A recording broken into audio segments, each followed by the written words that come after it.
Hello students, कैसे हो आप लोग। मुझे पता है आप बहुत अच्छे हो। पेपर्स आ चुके हैं, नॉन स्टॉप स्टडी करनी है, एकदम मस्त पढ़ना है, टेंशन नहीं, रिलैक्स होके पढ़ना है, प्लानिंग से पढ़ना है, कोई जल्दी में नहीं पढ़ाई करनी है, एकदम रिलैक्स होके हर टॉपिक को आराम आराम से करना है, जैसे मैं करवा। आज मैं सबसे पहले वेव ऑप्टिक्स का जो नेक्स्ट लेक्चर कराऊंगा, इसमें पढ़ाने जा रहा हूं मैं कोहेरेंट एंड इनकोहेरेंट सोर्स।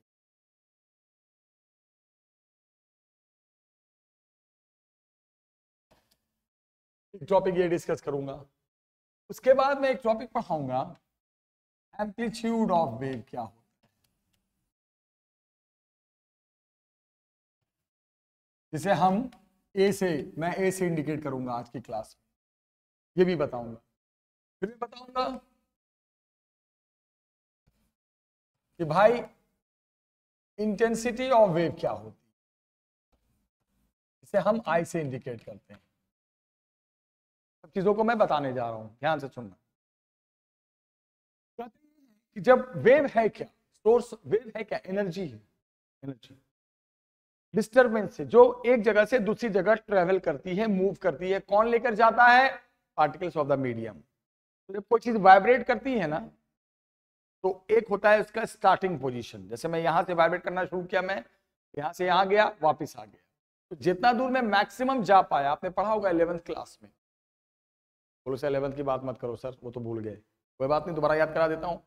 कोई भी चीज जब ऑसिलेट करती है या वाइब्रेट करती है, तो जहां से वो स्टार्ट करती है वाइब्रेशन या ऑसिलेशन, उसे हम मीन पोजीशन कहते हैं। और जहां तक वो मैक्सिमम जा पाती है, जिस जगह तक फिर वापस आ जाती है, वही तो होता है ऑसिलेशन में। तो जहां तक वो जा पाती है उसे एक्सट्रीम पोजीशन कहते हैं। और मीन से एक्सट्रीम के बीच का जो ऑसिलेटिंग डिस्टेंस होता है, उसी को हम एम्पलीट्यूड कहते हैं। That is called amplitude, amplitude of wave. और एक होता है इंटेंसिटी ऑफ वेव। अब अगर आपसे कोई पूछता है कि what is intensity of wave, तो इंटेंसिटी के बारे में कहते हैं कि जो इंटेंसिटी होता है is called power of wave per unit area. Energy power is और वेव है क्या, एनर्जी है, उसका पावर होगा per unit area. Power of wave per unit area. Area किसका, जिस सरफेस पे आप पावर फाइंड कर रहे हो। एनर्जी कहां पे फॉल करती है, सरफेस पे। जिस सरफेस पे आप एनर्जी फॉल हो रही है, उसका एरिया, उसी को कहते हैं intensity of wave. Power per unit area, energy per unit area. Yes, याद रखना इस बात को। और इंटेंसिटी और एम्पलीट्यूड में रिलेशन होता है, इंटेंसिटी एम्पलीट्यूड के स्क्वायर के डायरेक्टली होता है।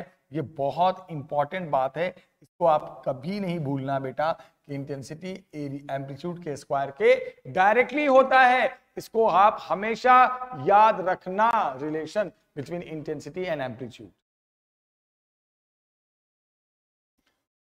फिर इसके बाद अब बात आती है कि सर किसे आप कोहेरेंट सोर्स कहते हो और किसे आप इनकोहेरेंट सोर्स कहते हो। अब ये बताओ हमें, इधर की बात तो समझ में आ गई। कहते हैं अगर कोई भी ऐसा सोर्स है, दो वेव है, दो सोर्स हैं, जिससे ऐसे वेव ओरिजिनेट हो रहे हैं जिनका एम्पलीट्यूड सेम है, जिनकी फ्रीक्वेंसी सेम है, जिनका वेवलेंथ सेम है, इसका फेज सेम है, सब कुछ सेम है। फेज सेम का मतलब, फिर अगर फेज सेम है तो फेज डिफरेंस फिर क्या हो जाएगा, 0 हो जाएगा। अगर ये सब चीजें फॉलो हो रही है, amplitude same, frequency same, wavelength same, phase same, और बोलो इंटेंसिटी सेम, सब कुछ सेम, तब आप कहोगे वो वेव जो है, वो जो सोर्स है जिससे वेव आ रहे हैं, वो कोहेरेंट सोर्स से आ रहे हैं। अगर इन वेव का सब कुछ मैच कर जाए, फेज सेम का मतलब फेज डिफरेंस उनके बीच 0 हो जाए, 5 फेज D5 फेज डिफरेंस, तो कहेंगे कोहेरेंट सोर्स, बस। और अगर ये सब चीजें अलग हो जाएं, a different, intensity different, frequency अलग अलग, वेवलेंथ अलग अलग, फेज अलग अलग, सब अलग हो जाए तो इसको कहते हैं इनकोहेरेंस। इनकोहेरेंस, ये इनकोहेरेंट सोर्स है जिससे जो वेव आ रही हैं सब कुछ अलग अलग की आ रही है, एम्पलीट्यूड अलग, इंटेंसिटी अलग, फ्रीक्वेंसी अलग, वेवलेंथ अलग, तो ये इनकोहेरेंट सोर्स है और ये कोहेरेंट सोर्स, याद रखें। इसके बाद एक टॉपिक आएगा बेटा, सब ध्यान से समझना, इसे हम कहते हैं सुपर, ये अगर सेम है, ये अगर क्या है, सेम है तो कोहेरेंट सोर्स, और अगर ये डिफरेंट है तो क्या, इनकोहेरेंस। इसका टॉपिक ओके। अब क्या है टॉपिक बेटा, सुपरपोजिशन ऑफ वेव।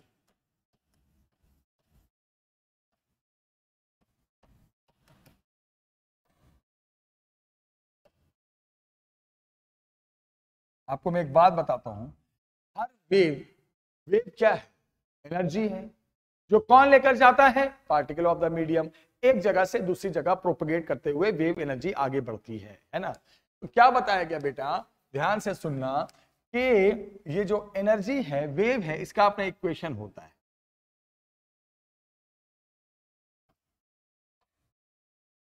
वेव का इक्वेशन नहीं होता, बेसिकली जो particles of the medium vibrate करते हुए वेव को लेकर जाते हैं, एनर्जी को लेकर जाते हैं, उनका इक्वेशन होता है, उनके डिस्प्लेसमेंट का होता है।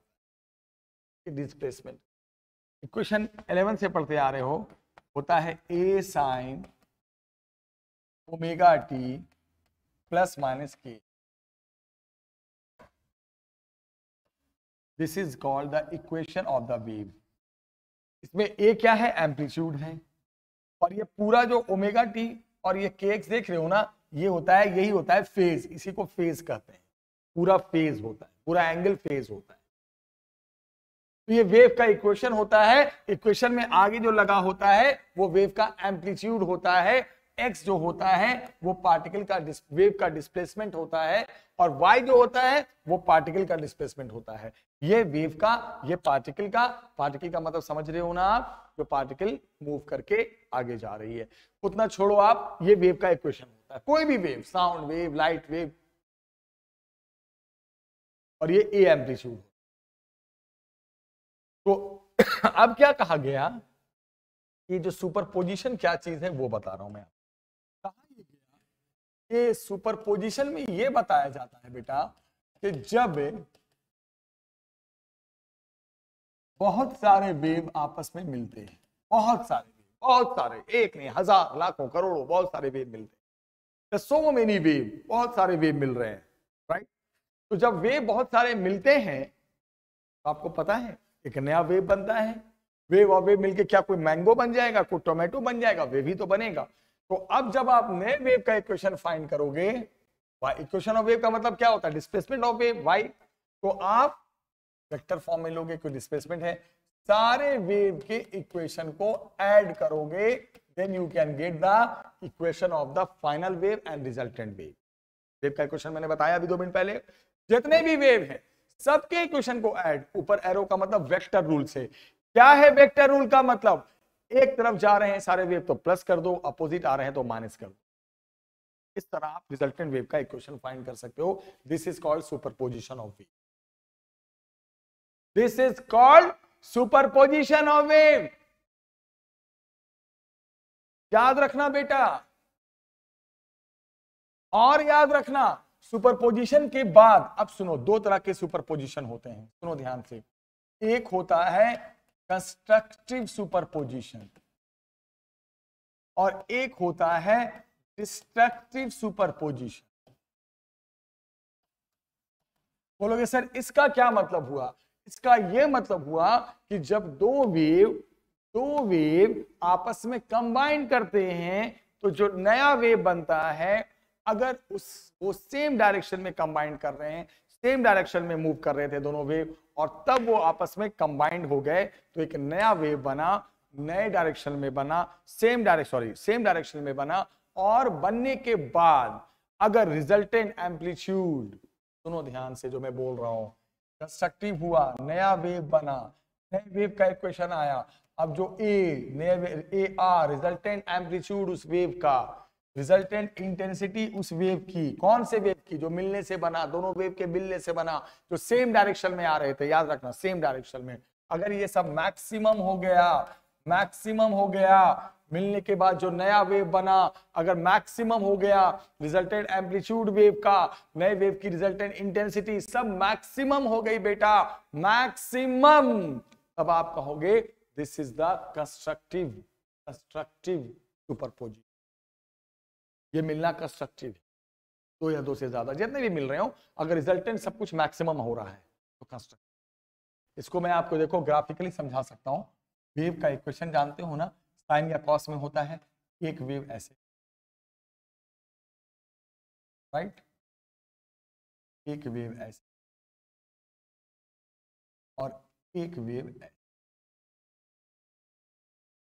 तीनों वेव में मैंने क्या लिखा, किसका इक्वेशन लिखा, साइन का। मान लो ये है y1, पहले वेव का डिस्प्लेसमेंट दिख रहा है, ये है y2, तो आपका ये जो होगा ना, ये वाला, ये यहां से यहां तक कितना है, y1, ये वाला जो देख रहे हो ये y2 का है, तो ये जो यहां से यहां देख रहे हो ये आपका y होगा। y का मतलब समझ में आया, ये होगा वो जो दोनों के सुपरपोजिशन से बना, यस वो है। इजिकल टू क्या था बताना जरा, क्या था y इजिकल टू बताना, y1 प्लस y2, ये होता है कंस्ट्रक्टिव। कंस्ट्रक्टिव में दो वेव, एक वेव का क्वेश्चन तो साइन वाला ही लेते हैं, साइन या कॉस, साइन में कुछ साइन का लेंगे। मान लो पहले वेव का ग्राफ, दूसरे वेव का ग्राफ, तो जो रिजल्टेंट वेव बनेगा, जो रिजल्टेंट वेव बनेगा बेटा, जो रिजल्टेंट वेव बनेगा, जो रिजल्टेंट वेव बनेगा वो सबसे ऊपर शो होगा, सबसे ऊपर ग्राफिकली शो होगा। इसी को आप क्या कहोगे, what you will say, constructive. Constructive superposition का ये क्या है, ग्राफिकल शो है। देखो एक y1 दूसरा y2 का, तब इक्वेशन साइन में लेते हैं तो ग्राफिकली साइन का ही बनाएंगे, है ना, y1 y2 ये y, ये है कंस्ट्रक्टिव सुपरपोजिशन का ग्राफ। ये कब होता है, जब दो वेव सेम डायरेक्शन वाले मिलते हैं, तब ये होता है। सेम डायरेक्शन में दोनों वेव जा रहे हैं तब होता है। और बताता हूं, वेव हमेशा आपको पता है कि जो वेव है, मैं अभी क्या पढ़ा रहा हूं आपको, तो बाद में पढ़ाएंगे, अभी हम कंस्ट्रक्टिव पढ़ा रहे हैं। वेव हमेशा आपको पता है या नहीं पता है, क्रेस्ट एंड ट्रफ के फॉर्म में मूव करता है, क्योंकि ये ट्रांसवर्स वेव आपने पढ़ा होगा। आप क्रेस्ट ट्रफ क्या होता है आपको नहीं पता, तो मैं कैसे पढ़ाऊंगा आपको, बताओ, ऐसे जा रहा है ना, याद है, तो ये आपका क्रेस्ट है और ये आपका ट्रफ है। तो कहा यह जाता है कंस्ट्रक्टिव में दो वेव जो मिल रहे हैं उनका क्रेस्ट से मिलता है और ट्रफ से मिलता है। मतलब दो वेव, जैसे y1 और y2 कितने वेव हैं, दो वेव, अगर दोनों वेव का क्रेस्ट, एक का क्रेस्ट अगले के क्रेस्ट से मिल रहा है, एक का ट्रफ अगले के ट्रफ से मिल रहा है, क्रेस्ट से मिल रहा है, ट्रफ से मिल रहा है, तो ये कंस्ट्रक्टिव हो। ये सब बातें कंस्ट्रक्टिव में याद रखना, यही सब चीजें हैं constructive. Resultant amplitude maximum, resultant intensity maximum, graphically ऐसे शो होता है। और अगर आप दिखाओगे क्रेस्ट के फॉर्म में समझाना चाहोगे तो दोनों का क्रेस्ट, दोनों वेव का, दोनों का क्रेस्ट, पहले का क्रेस्ट दूसरे का क्रेस्ट, पहले का ट्रफ दूसरे का ट्रफ आपस में मिलते जाएंगे, उसको कहेंगे कंस्ट्रक्टिव। यस कंस्ट्रक्टिव, क्या, कंस्ट्रक्टिव सुपरपोजिशन को आपने नहीं भूलना है। ये हमने जो पढ़ाया दैट वाज कंस्ट्रक्टिव, सब कंस्ट्रक्टिव आप देख रहे हो, ध्यान रखना। अब मैं आपको बताने जा रहा हूं डिस्ट्रक्टिव। अब मैं दूसरा टाइप बताने जा रहा हूं बेटा, डिस्ट्रक्टिव। अब किसी ने कहा सर मुझे डिस्ट्रक्टिव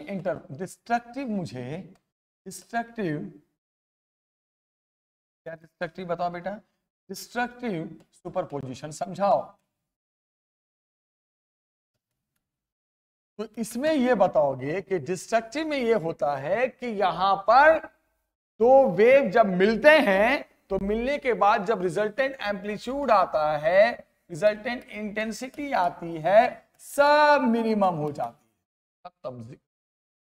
और ये तभी होता है जब दो वेव अपोजिट डायरेक्शन वाले मिलते हैं। तो यहां पर रिजल्टेंट ऐसे निकलेगा, वेक्टर फॉर्म में मैंने क्या कहा था, ये जो रिजल्टेंट वेव है उनको इक्वेशन बनाना है तो वेक्टर फॉर्म से ऐड करना है। तो अपोजिट वाले कैसे रिजल्टेंट निकालते हैं, y1 माइनस y2। दोनों वेव के इक्वेशन को माइनस करेंगे तब रिजल्टेंट वेव का इक्वेशन बनेगा और सब कुछ मिनिमम हो जाएगा, रिजल्टेंट एम्पलीट्यूड मिनिमम हो जाएगा, रिजल्टेंट इंटेंसिटी मिनिमम हो जाएगी। तब कहेंगे डिस्ट्रक्टिव मिलना हो रहा है, डिस्ट्रक्टिव सुपरपोजिशन हो रहा है। और ये कब होता है, जब दो अपोजिट डायरेक्शन वाले वेव मिलते हैं। और याद रखना पहले का क्रेस्ट अगले के ट्रफ से मिलता है, और याद रखना क्रेस्ट क्रेस्ट, पहले का क्रेस्ट लिखेंगे ना, दूसरे के ट्रफ से मिलता, दूसरे का क्रेस्ट अगले के ट्रफ से मिलता है ना। पहले का क्रेस्ट अगले के ट्रफ से मिलेगा, दूसरे का क्रेस्ट अगले के ट्रफ से मिलेगा।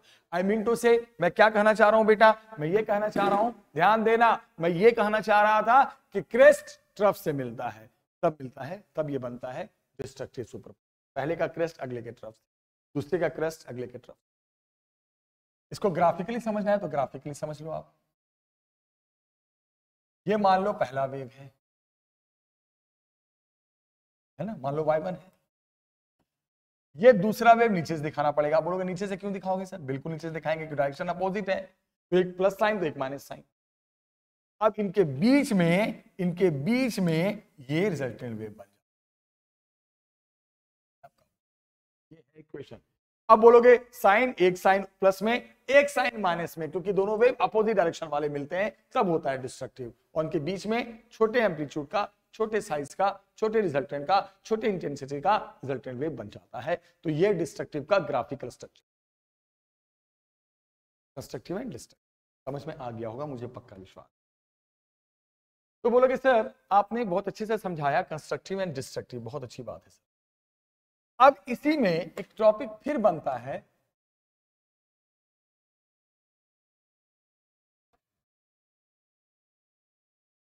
इसे कहते हैं इंटरफेरेंस, इसे कहते हैं इंटरफेरेंस ऑफ। अब सवाल ये उठता है कि सर इंटरफेरेंस ऑफ वेव क्या है। अब आप हमें ये बताओ कि ये इंटरफेरेंस ऑफ वेव क्या होता है। ठीक है, आपने समझा दिया। तो कहते हैं इंटरफेरेंस जो है वो सुपरपोजिशन ही है बेटा, ये सुपरपोजिशन ही है। लेकिन अगर ये सुपरपोजिशन कोहेरेंट सोर्स से हो रहा है, मतलब अब अगर दोनों वेव जो मिले हैं उनका एम्पलीट्यूड सेम है, उनकी इंटेंसिटी सेम है, उनका फ्रीक्वेंसी सेम है, उनका वेवलेंथ सेम है, उनका फेज सेम है, तो कहोगे उस ऐसे वेव के मिलने को हम इंटरफेरेंस का नाम देंगे। तो इंटरफेरेंस क्या है, सुपरपोजिशन ही है, कोई अलग चीज नहीं है। बस अगर दो ऐसे वेव या दो से ज्यादा वेव ऐसे मिल रहे हैं जिनका एम्पलीट्यूड सब कुछ मैच कर रहा है, आई मीन टू से कि वो कोहेरेंट सोर्स से निकलने वाले वेव है, तब ऐसे सुपरपोजिशन को हम इंटरफेरेंस का नाम देते हैं। तो interference is a superposition by coherent source, obviously. अब इसमें कुछ फॉर्मूले हैं जो आपको बहुत अच्छे से याद, बहुत अच्छे। वो फॉर्मूला क्या है, ध्यान से,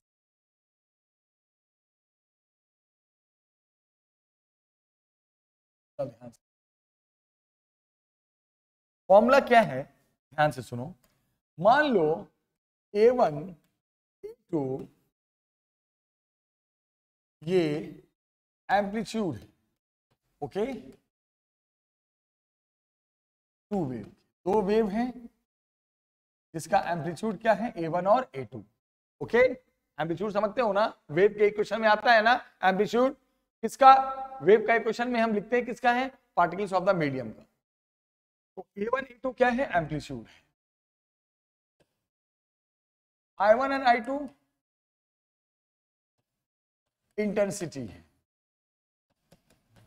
किसकी, उन दोनों वेव की, ओके, ध्यान से देखना।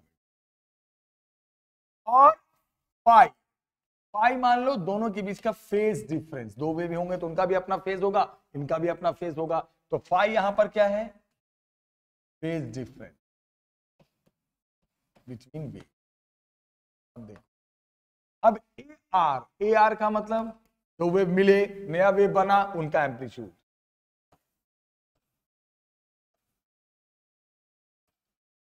Resultant amplitude. I R,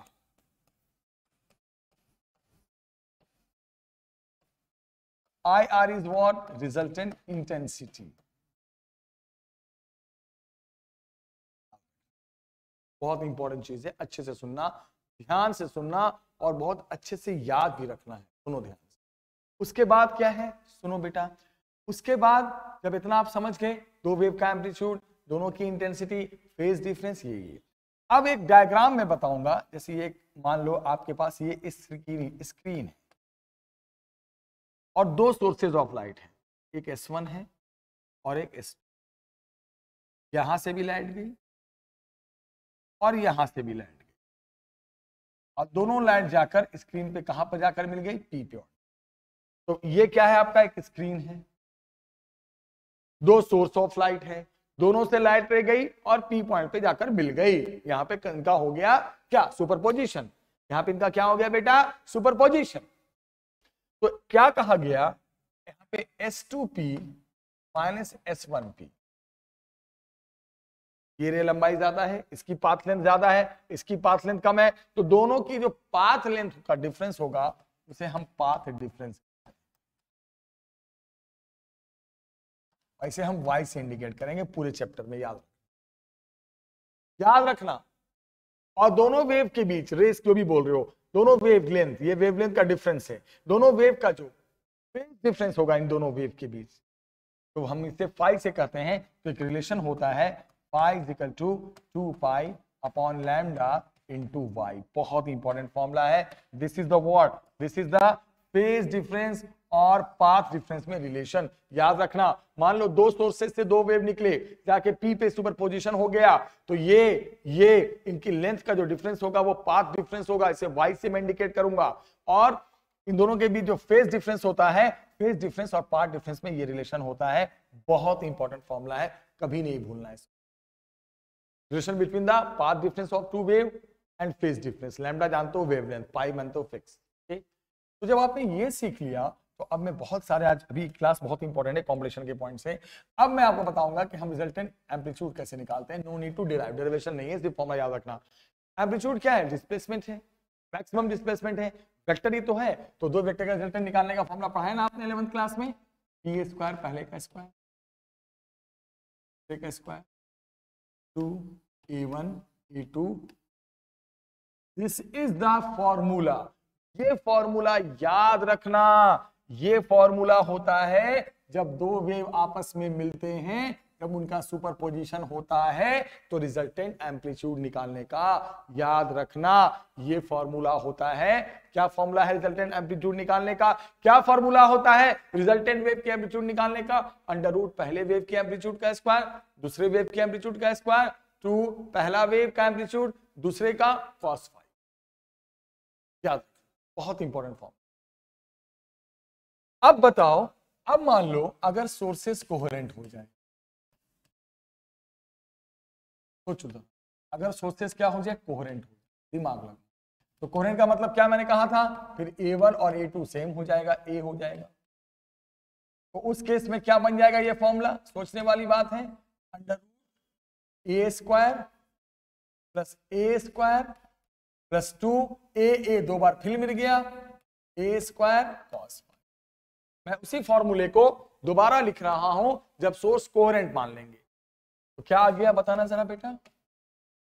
under root A square plus A square 2A square, 2A square यहां भी है, तो 2A स्क्वायर कॉमन ले लो, 1 प्लस cos।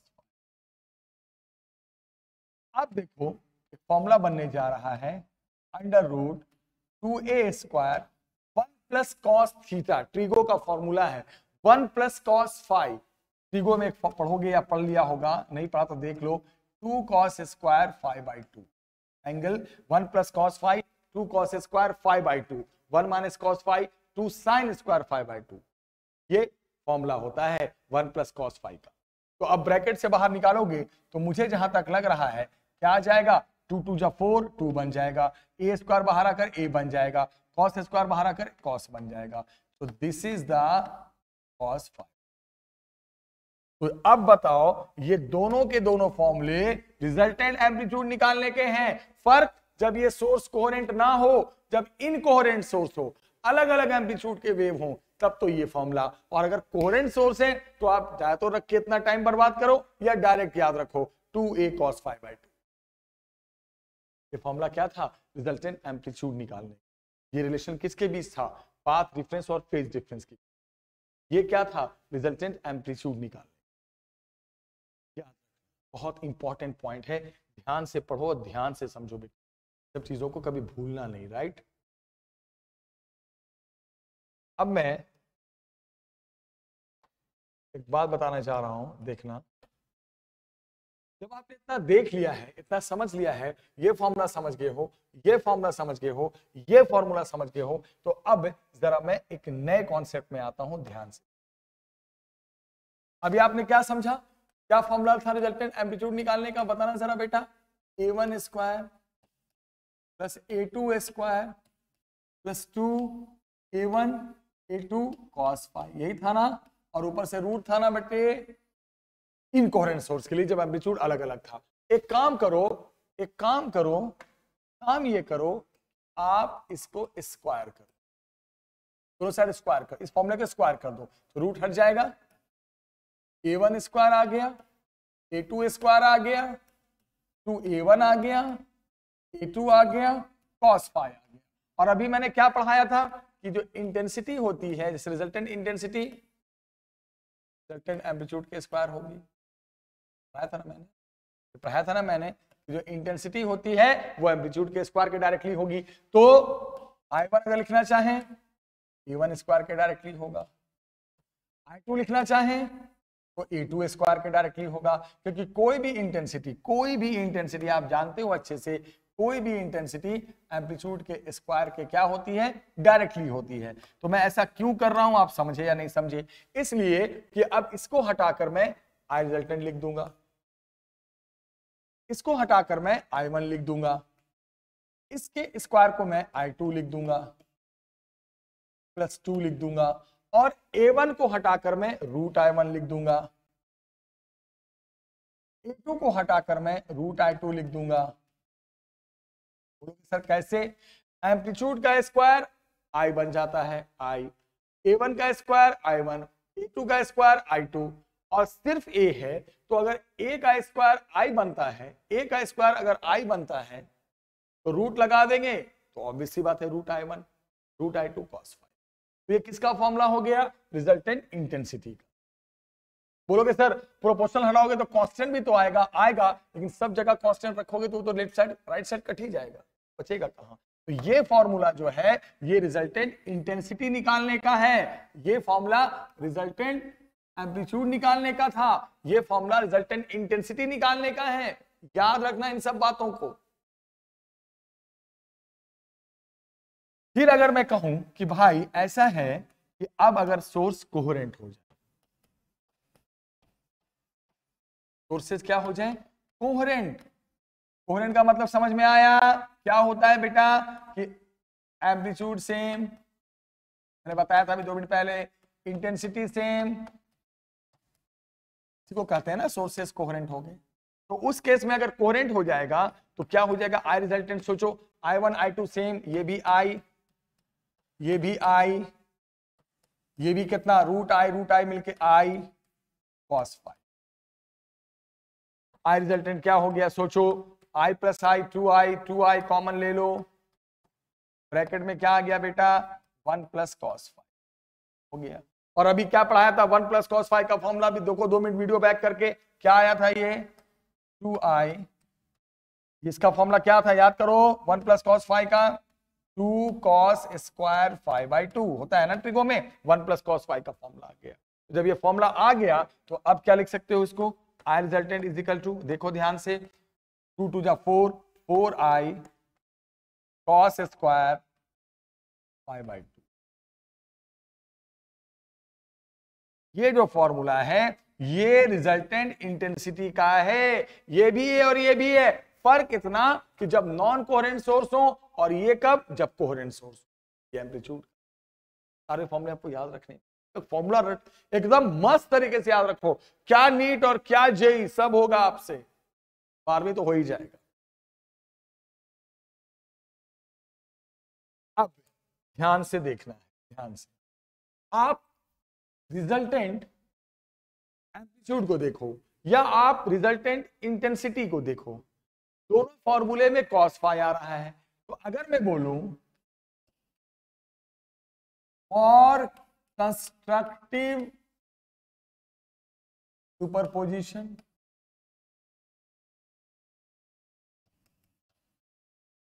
या इंटरफेरेंस जो भी है,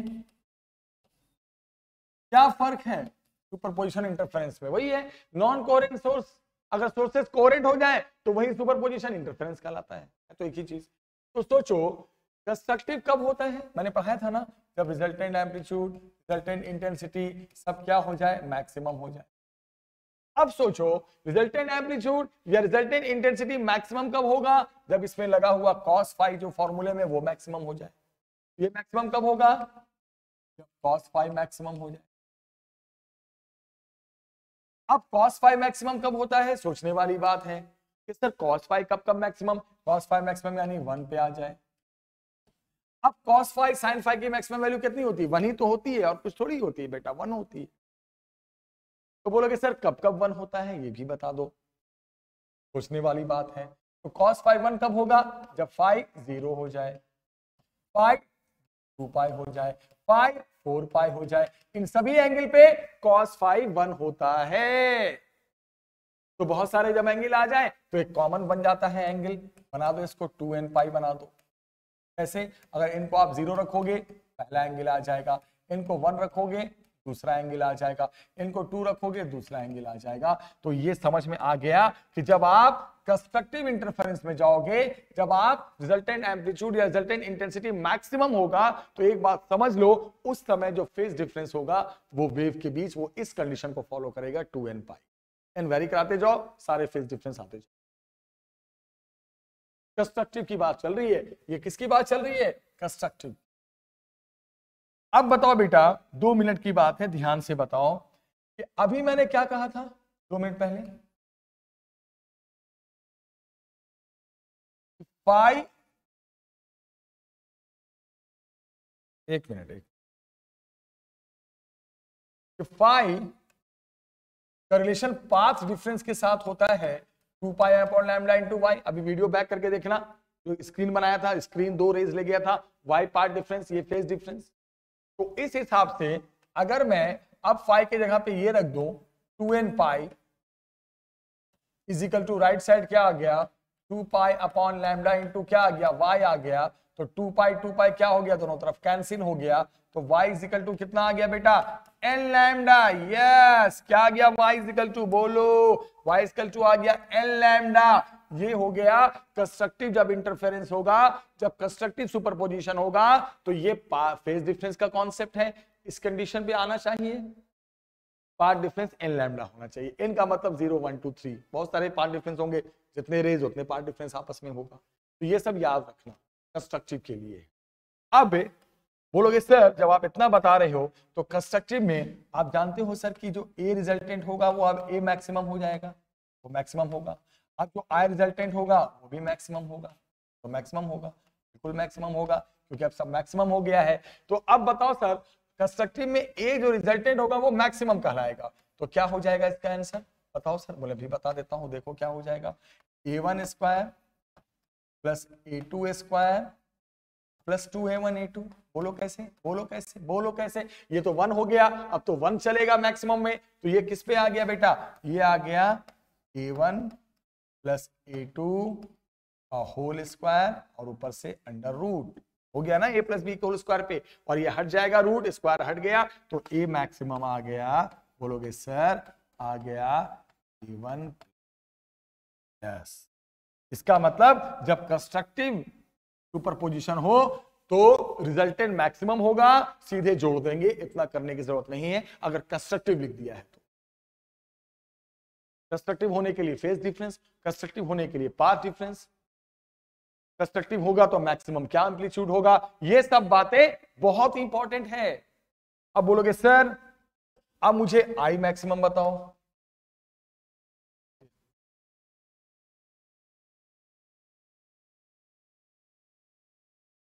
हाँ क्या बताओ सर, आई मैक्सिमम।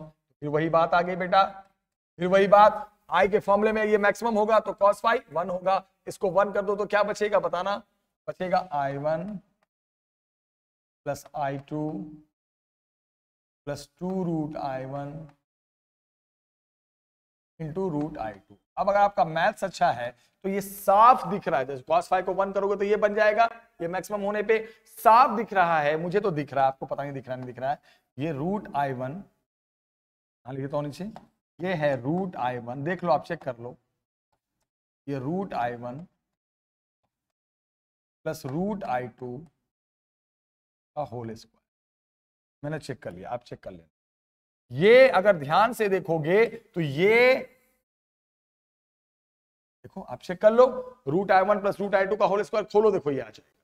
तो क्या कहना चाह रहा था मैं कि अगर कंस्ट्रक्टिव हो, अगर क्या हो, कंस्ट्रक्टिव हो, कंस्ट्रक्टिव सुपरपोजिशन हो, मतलब मिलने के बाद resultant amplitude resultant intensity maximum हो जाए तो फेज डिफरेंस इस फॉर्मूले को फॉलो करेगा, पार्ट डिफरेंस इस कंडीशन को फॉलो करेगा, N0 1 2, क्योंकि बहुत सारे फेज डिफरेंस होते हैं ना, तो कॉमन फॉर्मूला बन जाता है। और उस केस में ए रिजल्टेंट मैक्सिमम होगा जो डायरेक्ट ऐड होके आ जाएगा, इंटेंसिटी मैक्सिमम होगी जो ऐसे आ जाएगा। अब याद रखना बेटा, बहुत इंपॉर्टेंट, कंस्ट्रक्टिव की सारी कहानी आपके सामने। अब जब कंस्ट्रक्टिव कंप्लीट हो गया है तो अब मैं यहां से डिस्ट्रक्टिव पढ़ाऊं, आराम से सुनो। तो कहते हैं अब हम बात करेंगे डिस्ट्रक्टिव, अब हम बात करेंगे डिस्ट्रक्टिव। अब आप बोलोगे सर अब अगर डिस्ट्रक्टिव सुपरपोजिशन हो, अब अगर डिस्ट्रक्टिव सुपरपोजिशन हो, इंटरफेरेंस हो, तब क्या होगा सर, तब बताओ, तब क्या मुसीबत आएगी हम पे, कुछ मुसीबत नहीं आएगी। अब अगर सोचो अगर डिस्ट्रक्टिव हो जाए बेटा, डिस्ट्रक्टिव, तो डिस्ट्रक्टिव में मैंने क्या कहा, आई रिजल्टेंट सब मिनिमम होगा, मतलब सब मिनिमम हो जाएगा, सब मिनिमम की कैटेगरी में चला जाएगा। तो उस केस में आप अगर ध्यान से देखोगे, सोचने वाली बात है, ये मिनिमम ये सब मिनिमम कब होगा, सोचो जब cos फाई जो फॉर्मूले में आ रहा है वो भी मिनिमम हो जाए।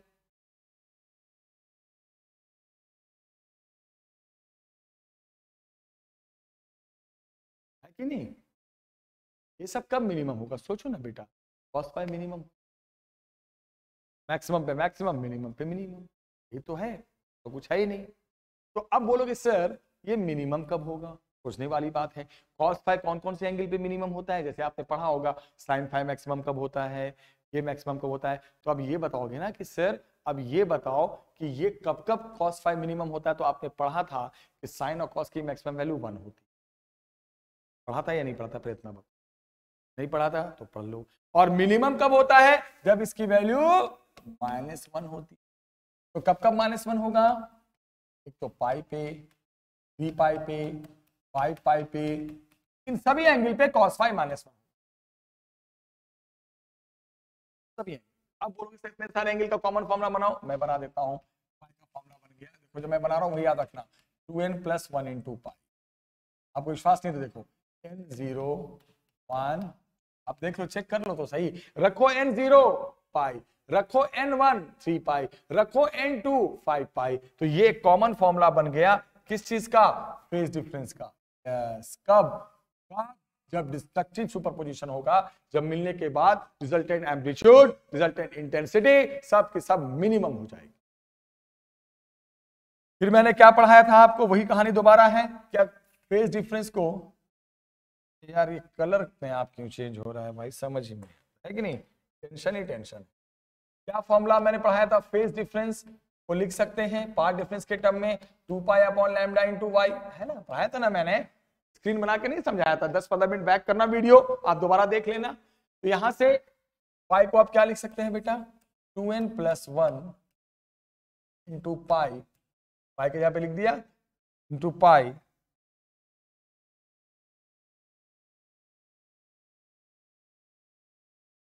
इंटू पाई यार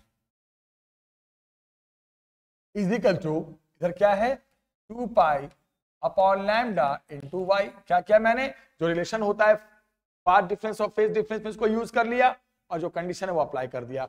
पाई से pi cancel, pi is equal to क्या आ गया बेटा, ध्यान से देखो 2n + 1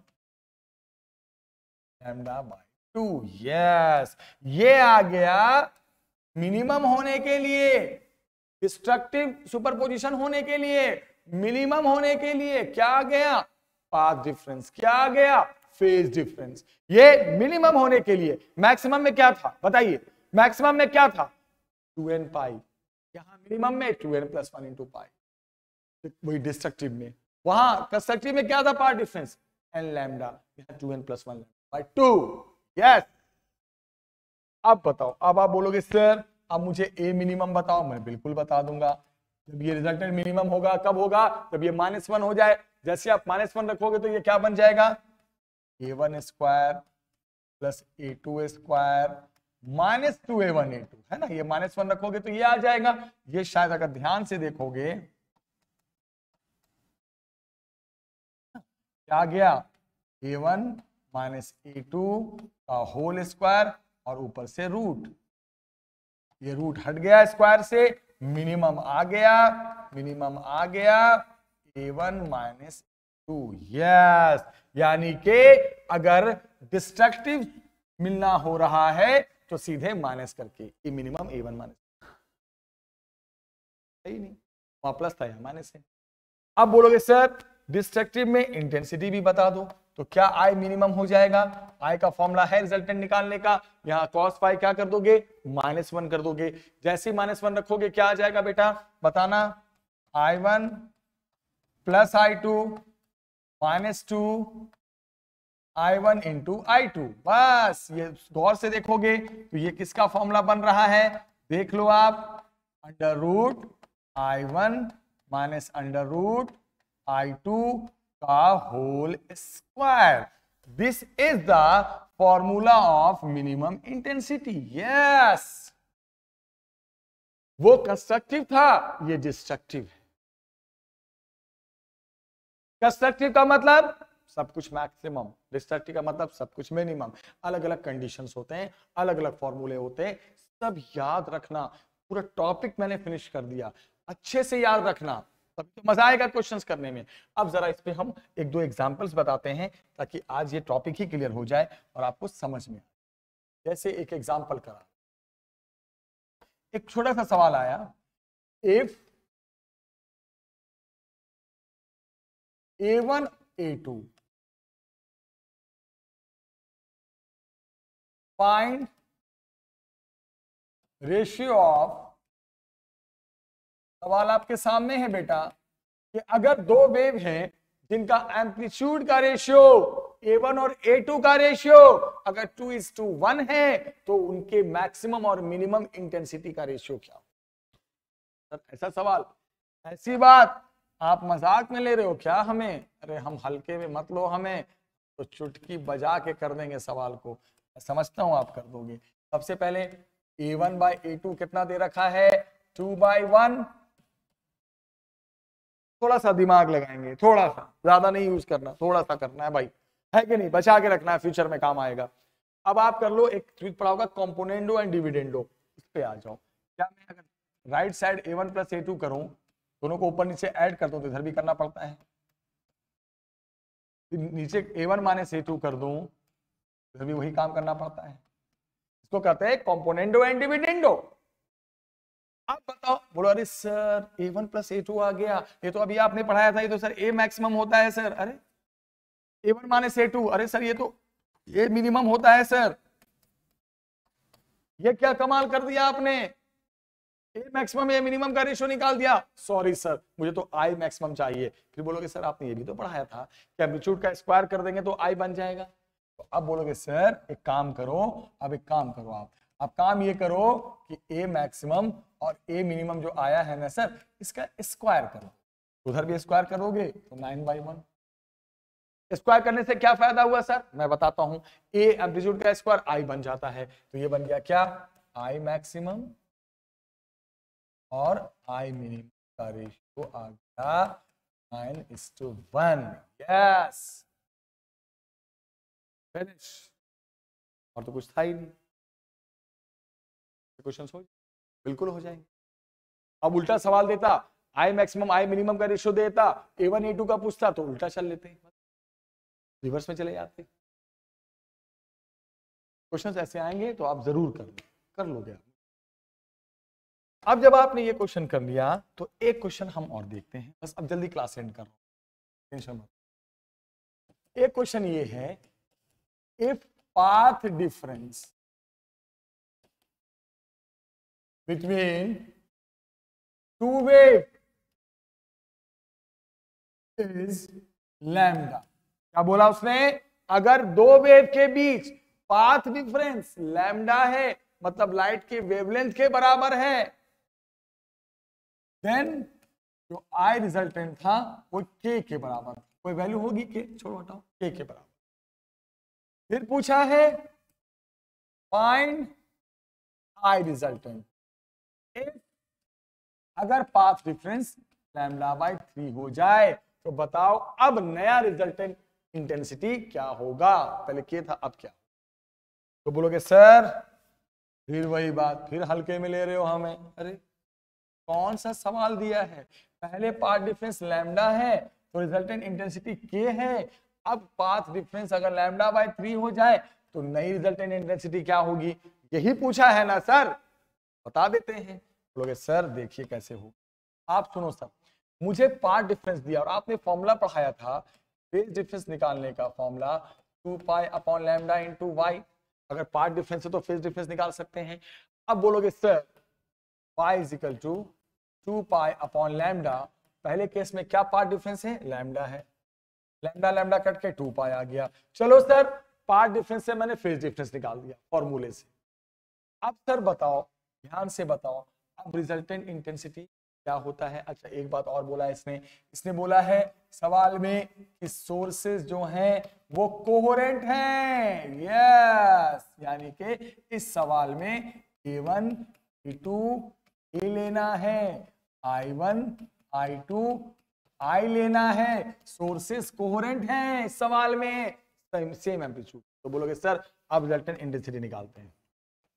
हमने फॉर्मूला पढ़ाया था A² A1² plus A2² plus 2, फिर A1 फिर A2 फिर cos phi, और फॉर्मूला होता है ना बेटा अंडर रूट रिजल्टेंट निकालने का, यही होता है A² A1² प्लस A2², सब तो ए सेम है क्योंकि कोहेरेंट सोर्स है। बस cos 2π की वैल्यू मैंने आपको बताया था, cos 0 1 cos 2π 1, सब 1 होता है ना, तो कितना आ गया बताओ जल्दी से, कितना आ गया, A² plus A² plus 2A², ये आ गया अंडर रूट 4A², यानी कि 4A।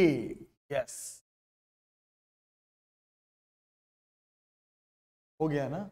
लेकिन मुझे थोड़ा सा एक मुझे रिजल्टेंट इंटेंसिटी गिवन है, बस अपन हो तो जाएगा, इसको स्क्वायर करो आई बन जाएगा, लेकिन मैं सोच रहा हूं इसको ये क्यों लूं यार, है कि नहीं। आप समझे, मैं कुछ गलत नहीं पढ़ाया है, उसी को स्क्वायर करके आई बना देता, बट डायरेक्ट आई बनाओ ना, डायरेक्ट आई बनाओ। क्या फॉर्मूला होता है आई रिजल्टेंट का, बोलो I1 प्लस I2, क्योंकि ये रिजल्टेंट इंटेंसिटी है, रिजल्टेंट एम्पलीट्यूड नहीं था, उस फॉर्मूला इंटेंसिटी का लेंगे, plus 2 root I cos phi, phi कितना 2π। अब बताओ क्या रिजल्टेंट इंटेंसिटी है K। अब बताओ cos 2π कितना हो जाता है 1, तो I प्लस I 2i फिर 2i मिलके 4i। ये क्वेश्चन नंबर, छोड़ दो इसको, हो गया। अब क्या बोल रहा है, अब पार्ट डिफरेंस चेंज हो गया। अब क्या पार्ट डिफरेंस हो गया बेटा, अब पार्ट डिफरेंस λ/3 हो गया।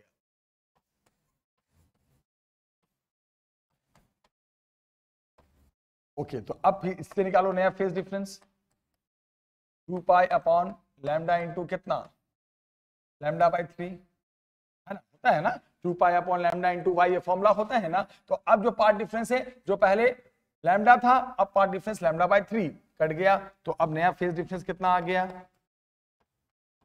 पाई बाय 3 आ गया। ओके, अब इस पे निकालना है अगेन, क्या निकालना है इस पे अगेन बेटा, क्या निकालना है, रिजल्टेंट इंटेंसिटी। फॉर्मूला फिर ले लो, I1 plus I2 plus 2 root I cos phi, phi कितना अब आया 2 पाई बाय 3 कॉस 120 120। अब नए पार्ट डिफरेंस पे नया फेज डिफरेंस आया है। कहने का मतलब जब ये पार्ट डिफरेंस था तो रिजल्टेंट इंटेंसिटी के थी, तो अब जब पार्ट डिफरेंस ये हो जाएगा तो रिजल्टेंट इंटेंसिटी क्या होगी, यही है ना सवाल।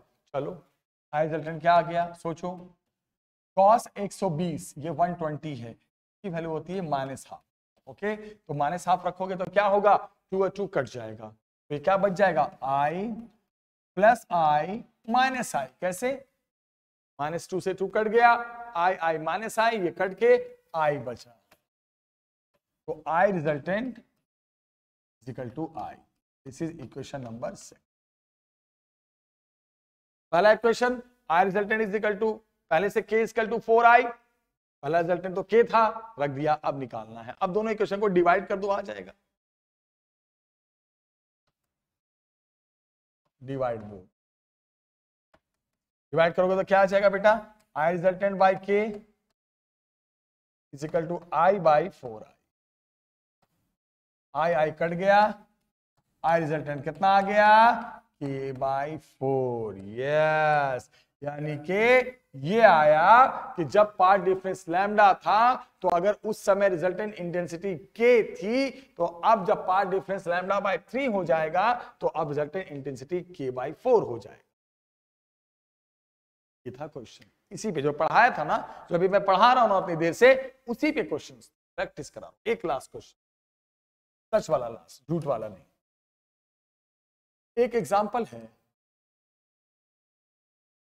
प्रूव दैट, प्रूव करने बोलेगा, क्या प्रूव दैट भाई,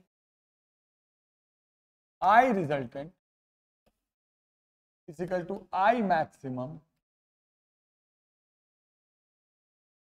cos I बाय 2। ऐसा कुछ दे देगा या ऐसे कुछ लिख देगा, मैं पेपर का ही सवाल करा लूं।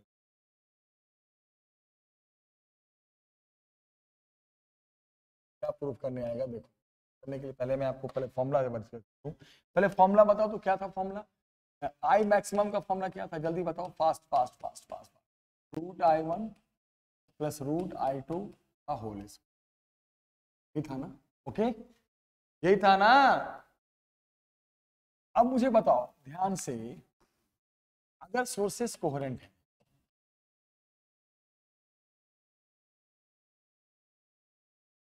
तो फिर I1 is equal to I2 is equal to I लिख देते हैं। ओके, कितना हो गया बताना जरा बेटा, I मैक्सिमम कितना आ गया, जल्दी जवाब दो, जल्दी जवाब दो, रूट I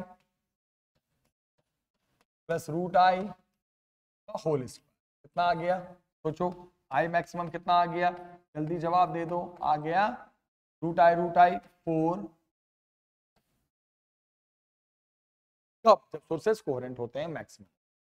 अब सवाल क्या है जरा सुनो, सवाल ये है कि अब यहां से रिजल्टेंट इंटेंसिटी का नॉर्मल फॉर्मूला क्या, नॉर्मल केस क्या होता है, फॉर्मूला बताओ जल्दी से, I1 plus I2 plus 2 root I1 root I2। ये तो था मैक्सिमम ना, ये मैं नॉर्मल इंटेंसिटी पूछ रहा हूं, नॉर्मल रिजल्ट तो मैक्सिमम था, ठीक है। ओके, समझ में आ रहा है। अब बताओ आई रिजल्टेंट क्या हो जाएगा, मैंने पढ़ाया था अभी, आई 2i कॉमन ले लिया था मैंने, यहाँ पे 2i कॉमन हो गया तो क्या आ गया 1 प्लस कॉस, फिर 2i 1 प्लस कॉस 5 को क्या लिख सकते हैं हम, 2 कॉस स्क्वायर 5 बाई 2। कितना आ गया आई रिजल्टेंट, देखो जरा 4i, अभी आया ये चीज मैं ड्राइव कर चुका हूं मैं अभी 2 मिनट पहले। तो वैसे आप करना क्या चाह रहे हो, समझ में नहीं आ रहा। मैं ये करना चाह रहा हूं कि प्रूव करने आया था कि प्रूव करो कि जो अब सोचो 1 मिनट, प्रूफ क्या करो बात की बात है। अब यहां से अगर मैं इंडिविजुअल इंटेंसिटी को मैक्सिमम में बदलना चाहूं तो यहां से क्या लिख सकता हूं, I is equal to I maximum by 4 लिख सकता हूं मैं।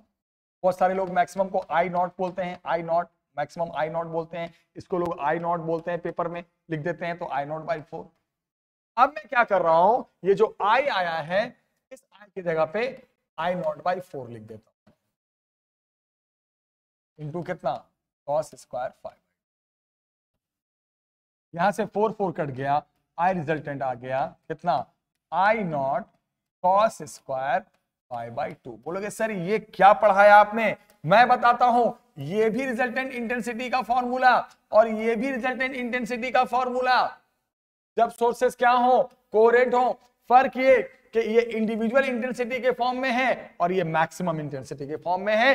नीट में भी सवाल आता है, अगर दो वेव हैं, कोहेरेंट सोर्स हैं, उनकी मैक्सिमम इंटेंसिटी इतना है, फेज डिफरेंस इतना है, फेज डिफरेंस है ना, फेज डिफरेंस, तो बताओ रिजल्टेंट इंटेंसिटी क्या हो। मैक्सिमम दे तो ये वाला फॉर्म, इंडिविजुअल दे दोनों की तो इससे निकाल दे, कुछ नहीं। बस पहले मैंने क्या किया, इंडिविजुअल इंटेंसिटी को मैक्सिमम के टर्म में कन्वर्ट किया। इंडिविजुअल इंटेंसिटी मैक्सिमम का 1/4 होता है,